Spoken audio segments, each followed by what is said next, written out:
Workman compensation fund कैसे work करता है, क्या होता है ये वर्कमैन कंपनसेशन फंड, सुनेंगे सभी। डायग्राम के साथ समझाऊंगा मैं, सिर्फ और सिर्फ अभी अच्छा से देखना है। और अगर इसका थ्योरी आपको जो अभी समझाऊंगा स्टोरी टाइप का ये समझ में आएगा तब इसका कैलकुलेशन आपको अच्छा सीखने को मिलेगा। अदरवाइज आप उसका कैलकुलेशन पार्ट को सीख नहीं पाएंगे। तो देखिए, वर्कमैन कंपनसेशन रिजर्व, रिजर्व ही एक तरीके से यहाँ पर फंड का भी काम करेगा। तो चाहे रिजर्व बोलो चाहे फंड बोलो, दोनों का मतलब एक ही रहेगा। तो इसको हम एज अ फंड भी यूज करेंगे, दोनों नाम बनता है इसका, WCR।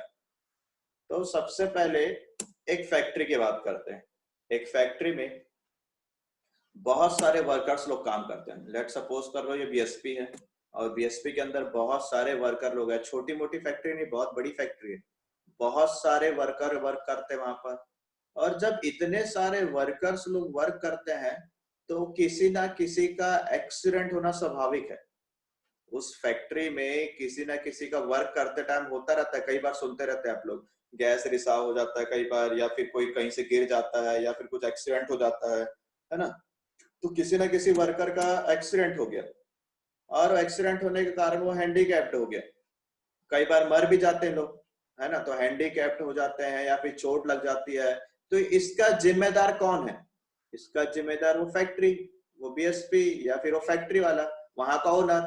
अब ओनर की रिस्पॉन्सिबिलिटी बनती है कि वो उस वर्कर का इलाज कराए और इलाज कराने के साथ ही साथ उसको कॉम्पनसेट भी करेगा। इलाज कराने के साथ साथ उसको कॉम्पनसेट भी करेगा। फैक्ट्री में बहुत सारे वर्कर होते हैं और जब वर्क होता रहता है तो एरिया ऐसा होता है कि कोई ना कोई वर्कर का एक्सीडेंट हो सकता है, वो हैंडीकैप्ड हो सकता है, और अगर वो हैंडीकैप्ड हो गया तो उसको कॉम्पनसेशन करना पड़ेगा। तो ये कॉम्पनसेशन तो ओनर दे देगा, मैनेजर होगा, ओनर होगा, DM होगा, जो भी होगा वहां का जो बड़ा ऑफिसर होगा वो कॉम्पनसेट तो कर देगा। तो इस कॉम्पनसेशन करने के लिए पैसा कहां से लाएगा कंपनी? पैसा कहां से लाएगा? कैश भी तो चाहिए। और ऐसा एक बार नहीं है, ये तो बार बार होता रहेगा।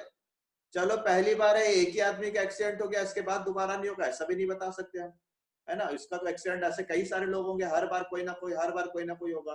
तो आपको इसके लिए कुछ ना कुछ पैसे का बंदोबस्त पहले से करके रखना पड़ेगा। ये एक नोन फैक्टर है कि बिजनेस में जो वर्क, फैक्ट्री में जो वर्कर लोग वर्क कर रहे हैं, कभी ना कभी किसी का एक्सीडेंट होगा और ऐसा होता रहता है, 12 महीना कुछ ना कुछ होगा, उनको कॉम्पनसेट करना है।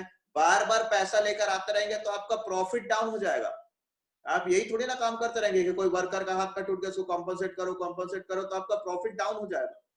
तो इस कॉम्पनसेशन के लिए आपको पहले से कुछ फंड्स बना के रखने पड़ेंगे।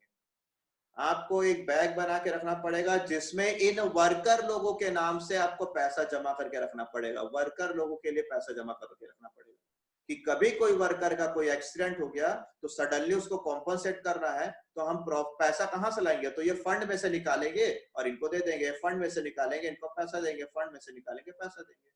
अगर आप फंड नहीं बनाते हैं तो ये पैसा आपको देना पड़ेगा कहां से मालूम? अपने कैपिटल में से देना पड़ सकता है, आपको अपने प्रॉफिट में से निकाल कर देना पड़ सकता है। तो इससे कैपिटल डाउन होगा तो बिजनेस का रेपुटेशन, शेयर मार्केट डाउन हो जाएगा। प्रॉफिट कम होगा तो इनका शेयर मार्केट में डाउन हो जाएगा, जबकि प्रॉफिट कम होना नहीं चाहिए ऐसे करने से। तो कभी भी किसी वर्कर को कॉम्पनसेट करना है, उस कॉम्पनसेशन के लिए आपके पास कुछ ना कुछ एक फंड होना चाहिए, एक बैग होना चाहिए। और ये बैग में आप पूरे साल थोड़ा थोड़ा पैसा जमा करते रहो, जस्ट लाइक गुल्लक, आपका पिगी बैग है, इसमें पैसा जमा करते रहो कि कभी भी कोई वर्कर का एक्सीडेंट होगा तो हम उसको इसी फंड में से निकालकर पैसा दे देंगे। इससे आपका कैपिटल डिक्रीज नहीं होगा, इससे आपका प्रॉफिट डिक्रीज नहीं होगा, इसमें कैपिटल में इफेक्ट नहीं पड़ेगा, प्रॉफिट में इफेक्ट नहीं पड़ेगा। तो इसीलिए इस फंड का नाम बना हुआ है वर्कमैन कॉम्पनसेशन फंड या वर्कमैन कॉम्पनसेशन रिजर्व बोलते हैं। कि वर्कर लोग हैं, उनका कभी कोई एक्सीडेंट हो गया तो उसको कॉम्पनसेट करना है, उस कॉम्पनसेशन के लिए आपको पहले से क्या क्रिएट कर रखना पड़ेगा? फंड बना कर रखना पड़ेगा। तो ये था टॉपिक आपका वर्कमैन कंपनसेशन रिजर्व। रिजर्व बना के रखे रहो उनके लिए, कभी कोई एक्सीडेंट होगा तो आप इसी में से पैसा निकाल के दोगे, फिर आप अपने पॉकेट में से, अपने प्रॉफिट और कैपिटल में से उनको पेमेंट नहीं करेंगे। तो ये था आपका पूरा स्ट्रक्चर वर्कमैन कंपनसेशन रिजर्व का। अब इसका वर्किंग सीखते हैं, ये वर्क होता कैसे।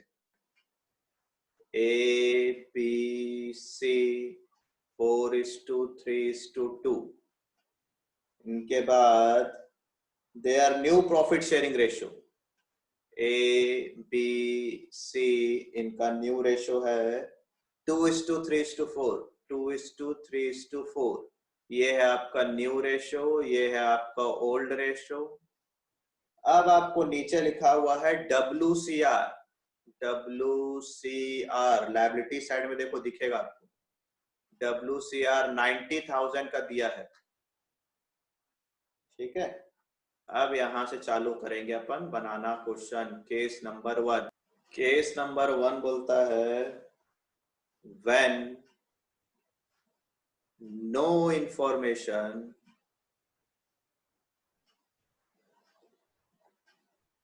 as to claim is given, as to claim is given, बोलता है क्लेम के लिए कोई भी इंफॉर्मेशन नहीं दिया है, क्लेम के लिए कोई भी इंफॉर्मेशन नहीं दिया है।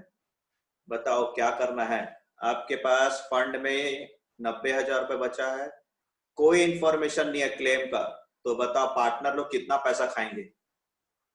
90,000। 90,000 पूरा खाएंगे। ठीक है, तो WCR पर ऐसे स्टार लगाओ, कॉपी में भी WCR में भी ऐसे स्टार लगाओ, बुक में या कॉपी में। चलो WCR की एंट्री क्या बनती है?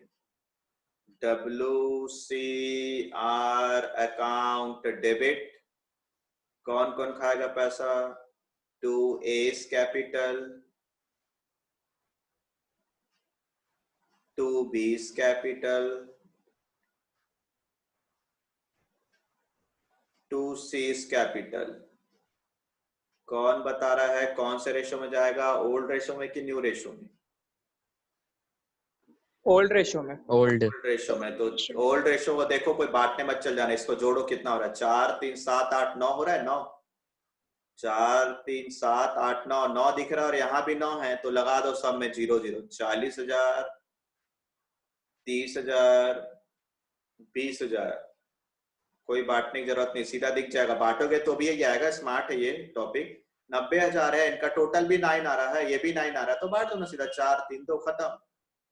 नरेशन लिखो, being WCR transfer या राइट, हाँ right of, being WCR written off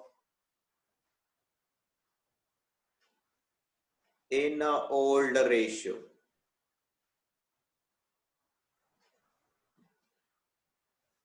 किसी को याद है तो बताना, रिटर्न ऑफ हो गया तो क्या ये WCR अगली बार बैलेंस शीट में जाएगा कि नहीं? नहीं। हाँ वेरी गुड, ये लाइन याद रखना। डब्ल्यू, वैसे भी जिनके पास बुक होगा देखो WCR लायबिलिटी साइड में दिया है, जिनके पास बुक है वो लोग देखो WCR लायबिलिटी साइड में दिया है, तो ये अगली बार लायबिलिटी साइड में नहीं जाएगा क्योंकि आपने रिटर्न ऑफ कर दिया, खत्म कर दिया आपने। ठीक है, मिटा रहा हूं। क्या बोल रहा है? लायबिलिटी साइड क्यों दिया हुआ है? एसेट्स होगा ना ये तो। क्यों एसेट्स होगा, तेरा रिजर्व है ये। ऑल रिजर्व प्रोविजन है, फंड और लायबिलिटीज 11th पढ़े पर, ट्रायल बैलेंस सैटरडे टेस्ट याद कर, पूछता था मैं रिजर्व क्या होगा फंड क्या होगा, वही है। चलो मिटा रहा हूं मैं इसको, केस नंबर 2 देखेंगे।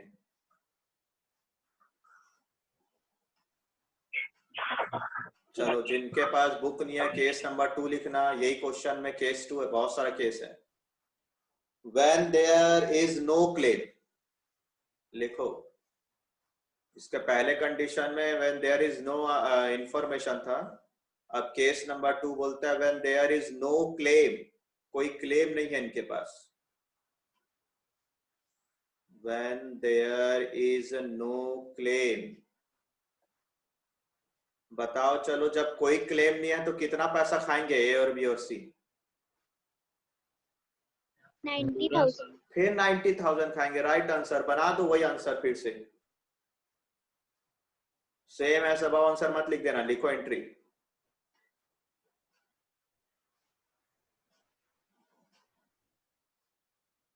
सेम एंट्री बनेगा जो अभी बनाए थे, when there is no claim, कोई क्लेम नहीं है, सेम एंट्री बनेगा।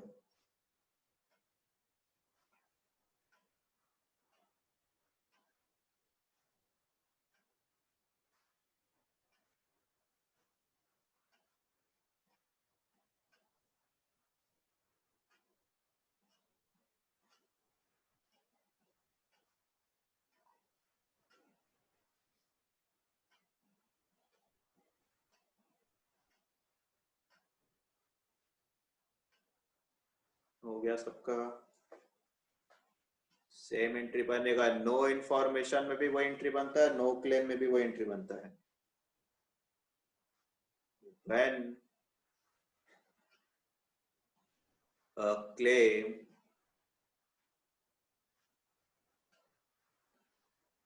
on WCR rupees 45,000, अब ये सिखाता हूं।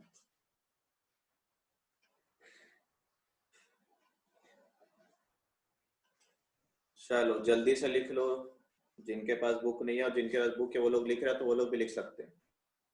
When a claim on WCR rupees 45,000, अगर 45,000 का क्लेम आ गया, मतलब कोई वर्कर आया है, बोलता है मुझे ट्रीटमेंट के लिए 45,000 रुपए चाहिए, या आप उसको कॉम्पनसेट करो 45,000 रुपए, तो कितना पैसा बचता आपके पास खाने के लिए?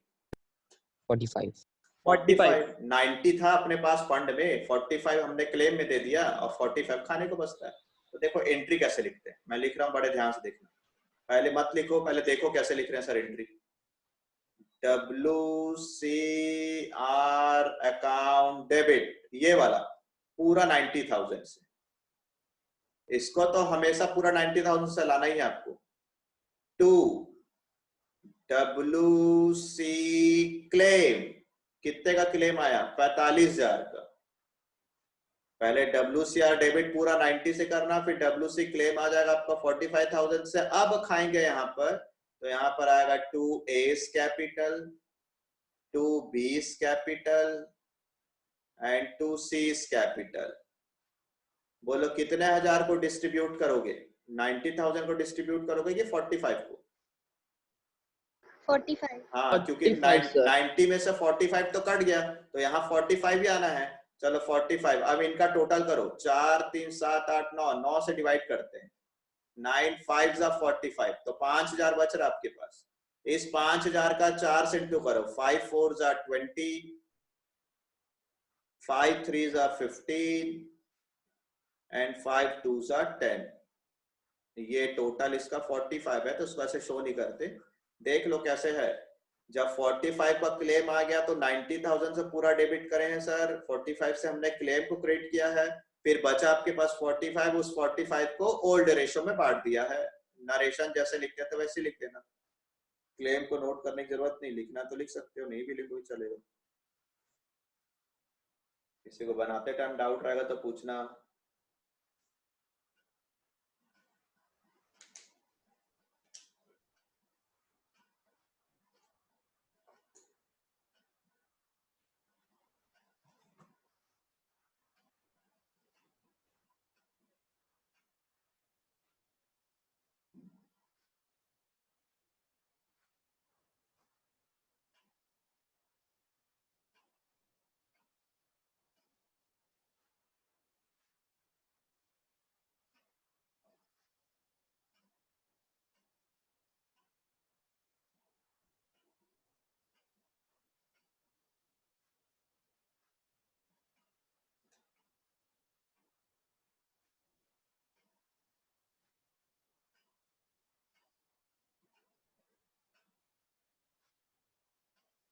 हो गया?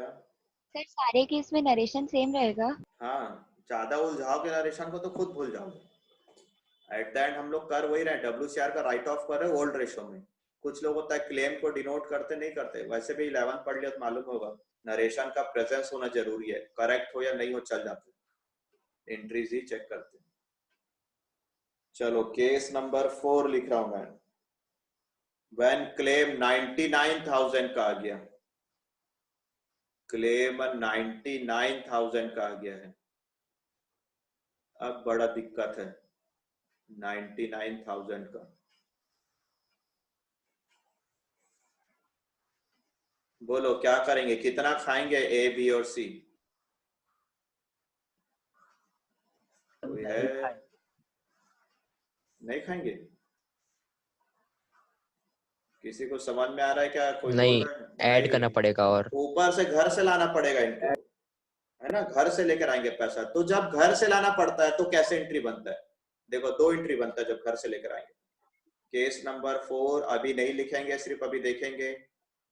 पहला, WCR डेबिट 90,000, यही वाला ए हमेशा डेबिट होगा। 2 WC क्लेम 99,000। देख रहे हो सभी? माइक बंद करो यार, किसका है? मूव कर रहा है इधर उधर, आवाज आ रहा है। रोहित माइक बंद करो अपना।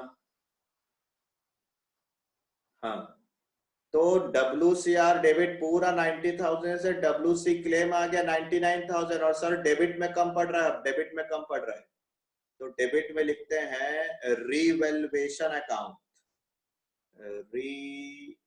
रीवैल्यूएशन अकाउंट लिखेंगे डेबिट में। कितने हजार से मालूम है? 9,000 से लिखेंगे। देख लो अच्छा से, हर बार ये 90,000 तो डेबिट होगा। क्लेम 99,000 क्रेडिट हो गया। 9,000 रुपए नीचे कम पड़ता तो बांट लेते ABC, ऊपर कम पड़ गया तो रिवैल्यूएशन के नाम से लिखना पड़ेगा 9,000 रुपए। नरेशन के लिए जगह छोड़ देना, बाद में बताता हूँ। इसके बाद एक और एंट्री बनेगी, बी एंट्री। अभी तो घर से लाना है ना पैसा, जो ये रिवैल्यूएशन डेबिट हुआ है इसको क्रेडिट करना है। डू रिवैल्यूएशन 9,000 से, और कौन पार्टनर इसको पीआर करेंगे? Old partners, old ratio. A debit, B debit, C debit. ये लोगों को अपने घर से लाना पड़ेगा, है ना। 9,000 को 4, 3, 7, 8, 9 इस रेशो में बांटेंगे तो 4,000, 3,000 and 2,000 being loss है ये, ट्रांसफर टू रिवैल्यूएशन अकाउंट। आपको याद ये रखना है कि जब भी इन केस ऑफ लॉस, जब आपका क्लेम ज्यादा जाएगा तो आपको 2 एंट्री पास करना है। नंबर 1 एंट्री में WCR अकाउंट डेबिट, जो एक्स्ट्रा लॉस हो रहा है, revaluation account debit to WC claim. Then यही रिवैल्यूएशन को लाकर आपको क्रिएट करना है और इसको ओल्ड पार्टनर के ओल्ड रेशो बांटना है, ओल्ड रेशो। ठीक। लेकिन जब आप बड़े क्वेश्चंस बनाएंगे, बड़े क्वेश्चंस इन द सेंस जब आपको revaluation account, capital account, balance sheet, ये सारा चीज बनाना रहेगा, तो सिर्फ ये सिंगल एंट्री पास होगा। सेकेंड एंट्री का इफेक्ट ऑलरेडी पोस्ट हो जाएगा थ्रू रिवैल्यूएशन अकाउंट। जब ओनली WCR के क्वेश्चंस रहेंगे, सिर्फ WCR के, डिफरेंट टाइप ऑफ क्लेम्स दिए रहेंगे, तब आपका से 2 एंट्री पास कर। जब आपको WCR के सिंपल क्वेश्चन नहीं, आप अदर कोई टॉपिक बना रहे हैं, revaluation account, capital account, balance sheet, other topic के अंदर अगर रिवैल्यूएशन WCR आ रहा है, अदर टॉपिक के साथ WCR आ रहा है, तो आपको सिंगल एंट्री पास करना है। ओनली WCR की जनरल एंट्री पास कर रहे हो, क्वेश्चन 1 मार्क्स का आया या 3 मार्क्स का आया, सिर्फ WCR की एंट्री, तब आपको दोनों एंट्री पास करना है। अदरवाइज आपको मैक्सिमम टाइम एक ही एंट्री पास करना है।